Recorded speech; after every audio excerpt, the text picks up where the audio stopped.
औज़ु बिल्लाहि मिनश शैतानिर बिस्मिल्लाहिर्रहमानिर्रहीम। अस्सलामु अलैकुम। आज हम आपको शहद की मक्खी के बारे में कुछ ऐसे हैरान कुन हक़ाइक़ बताने जा रहे हैं जो आज से पहले आपने शायद ही सुने हो। तो आइए जनाब बिला ताख़ीर इस वीडियो का आगाज़ करते हैं। शहद की मक्खी के छत्ते में 3 किस्म की मक्खियाँ होती हैं। एक मलका, दूसरी ड्रोन यानी निखट्टू जो नर मक्खी होती है, और तीसरी कारकुन मक्खी जो मादा होती है।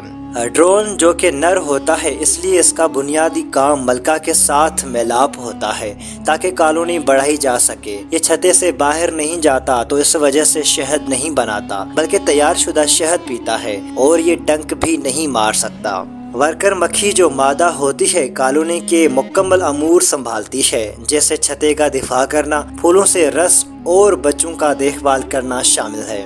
मलका मक्खी का बुनियादी काम अंडे देना और कॉलोनी को अपने जिस्म से निकलने वाले केमिकल यानी फेरोमोन्स के जरिए मुनज़्ज़म रखना होता है। एक मलका मक्खी की उम्र लगभग 5 से 6 साल हो सकती है। मलका मक्खी 2 किस्म के अंडे देती है, एक फर्टिलाइज्ड और दूसरे अनफर्टिलाइज्ड। फर्टिलाइज्ड अंडों से मादा मक्खियाँ निकलती हैं जो बाद में कारकुन मक्खियाँ बन जाती हैं और उन्हें मादा मक्खियों में से मलका भी बनती हैं, जबकि अनफर्टिलाइज्ड अंडों से नर मक्खियाँ निकलती हैं। वक्त गुजरने के साथ साथ जब मलका मक्खी की ताकत कम हो जाती है या वो बीमार होने लगती है तो कारकुन मक्खियों को इस बात का अंदाजा हो जाता है। वो छत्ते में मौजूद कमोबेश 20 तक सेहतमंद नौज़ायद बच्चों का इंतखाब कर लेती हैं, जिनकी उम्रें 3 दिन से कम होती हैं। उन बच्चों को छत्ते में मौजूद क्वीन सेल्स, जहां पर फ्यूचर की मलका की परवरिश की जाती है, वहां पर मुंतकिल किया जाता है और उनको एक खास किस्म की खुराक जिसको कोराइल जेल कहा जाता है वो उसको खिलाना शुरू कर देते हैं।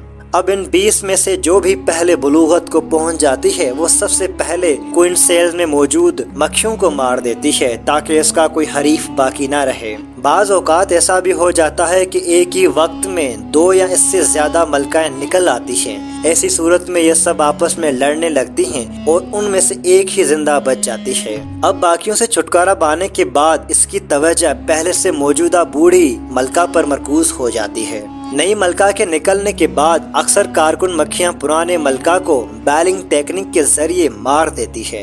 बालिंग में इस तरह होता है कि कई कारकुन मक्खियाँ मलका को हर तरफ से घेर कर अपने पर मुसलसल हिलाने लगती हैं। इस तरह उन मक्खियों के इजराम का दर्जा हरारत बढ़ता रहता है और मलका उनके दरमियान फंसकर कई गर्म इजराम की ताब न लाते हुए आखिरकार मर जाती है। इस अमल में तकरीबन आधा घंटा भी लग सकता है और इस दौरान बाल की दर्जा हरारत 46 तक पहुंच जाती है। इनफरादी मक्खियों पर इस दर्जे हरारत का कोई असर नहीं होता। मजीद हम आपको शहद की मक्खी के बारे में बताते चलें कि दूसरी सूरत में पुरानी मलका की जान बख्श की जाती है और उसको अपनी मौत मरने दिया जाता है, जबकि कॉलोनी नए मलका के सामने सर तस्लीम खम कर देते हैं। अगर कॉलोनी में तादाद बहुत ज्यादा हो जाए तो पुरानी मलका कुछ कारकुन मक्खियाँ लेकर वहाँ से हिजरत करके कहीं और चली जाती है।